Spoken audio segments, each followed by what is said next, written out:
choisi cette licence parce qu'à la base, je venais d'une formation plus technique. J'ai fait un BTS agencement de l'environnement architectural et donc j'ai appris beaucoup de choses sur comment créer des assemblages, les matériaux, beaucoup de technologies. Et donc en venant ici à la fac, je voulais développer un peu plus ma créativité. J'aimais beaucoup le domaine créatif, j'aimais beaucoup regarder les habitations, aménager les espaces, créer des petits objets, bricoler. Donc j'ai cherché sur le site de l'UNISTRA et je me suis rendu compte que la faculté correspondait parfaitement à ce que j'aspirais, donc le domaine créatif. Donc j'ai choisi cette licence parce que je viens d'un bac littéraire option art plastique.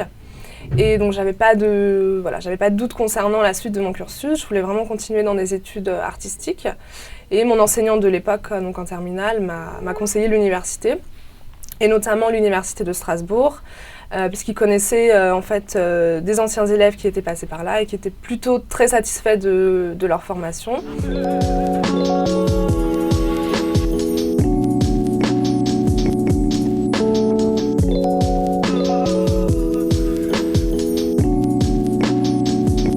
Ce qui m'a beaucoup surpris dans cette licence, c'est la grande part de liberté que l'on a. On peut autant développer un projet à plusieurs que seul. Et donc le prof lance un sujet, par exemple en atelier d'espace, on devait créer des micro-architectures sur un espace urbain. Et donc on peut réfléchir à plusieurs, se poser des questions et développer le projet ensemble ou seul. Et donc ça donne lieu à des maquettes, à des planches de projet. Et donc on explique le concept qu'on a envie de développer. Et donc ça part dans plein de directions différentes et ça crée beaucoup de liberté et à chaque fois des projets très particuliers. Ce qui m'a vraiment surpris dans cette licence, c'est son ouverture, c'est le fait qu'on ne fait pas que du design, on a aussi le côté historique, pratique, philosophique. Et donc on apprend aussi à dessiner, on apprend à construire notre discours, on apprend à s'ouvrir aux autres, à essayer de communiquer nos projets. Donc, ce qui m'a surpris tout d'abord, c'est les singularités qui se développaient. En fait, chaque étudiant est vraiment différent, vient de différents horizons, différentes études.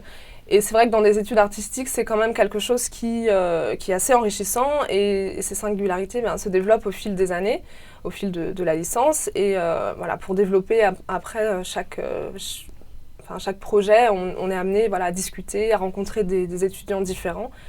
Et ça, c'est vraiment une chose qui est importante, je pense, au sein de l'université.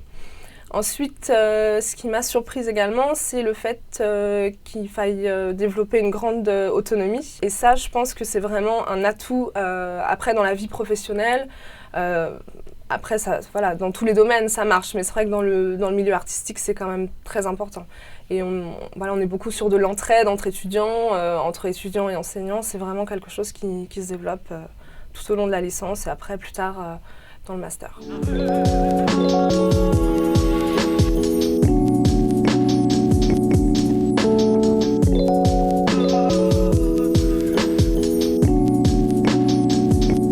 Ce qui me plaît beaucoup dans ce que j'étudie, c'est la partie projet vraiment pratique. Et le fait que la formation soit axée sur espace, objet et graphisme, on touche vraiment à tous les domaines du design. Et donc on peut aussi bien faire de l'architecture que du mobilier, de l'objet. Et donc c'est vraiment le côté pratique où on est là et on est avec les profs et on parle du projet. Après il y a la partie théorique qui est un peu plus compliquée mais qui a des parties très intéressantes.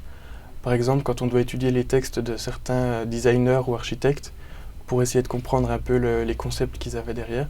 Ce qui me plaît particulièrement, et la chose à laquelle je m'attendais et qui s'est confirmée à l'université, c'est l'équilibre entre la pratique et la théorie. Donc concrètement, ça veut dire qu'on peut très bien avoir des cours de pratique, donc en atelier, que ce soit de la peinture, du dessin, de la vidéo. Et on peut très bien se retrouver le soir dans un amphithéâtre à écouter un cours magistral avec des enseignants qui ont des cursus différents, qui ont des formations différentes et qui nous amènent justement ce bon équilibre entre la pratique et la théorie.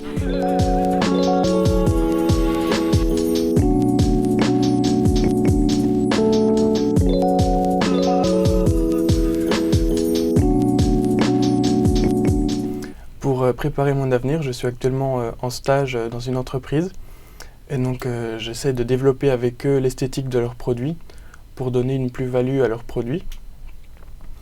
Et sinon, dans le cadre des cours, on fait souvent des ateliers où on fait des concours nationaux ou régionaux. Et dans le cadre d'un de ces concours, j'ai eu la chance de gagner un projet qui s'appelait Forme publique, donc qui se déroule à La Défense. Et donc il fallait créer du mobilier urbain à mettre en place à La Défense. Et donc j'ai pu voir toutes les parties d'un projet, que ce soit de la conception au démarchage des personnes qui travailleront avec nous, jusqu'à la fabrication et la pose du produit à La Défense.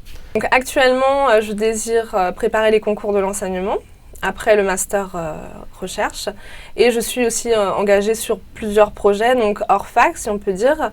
Donc le premier consiste en un partenariat entre les étudiants du master recherche de l'université et le CEAC, donc le Centre européen d'action artistique contemporaine. Et on est en train d'organiser une exposition actuellement. Après, je participe à un projet, on va dire, plus ambitieux et qui se concrétisera à plus long terme et qui consiste plus en un laboratoire de recherche et qui vise à promouvoir de jeunes artistes.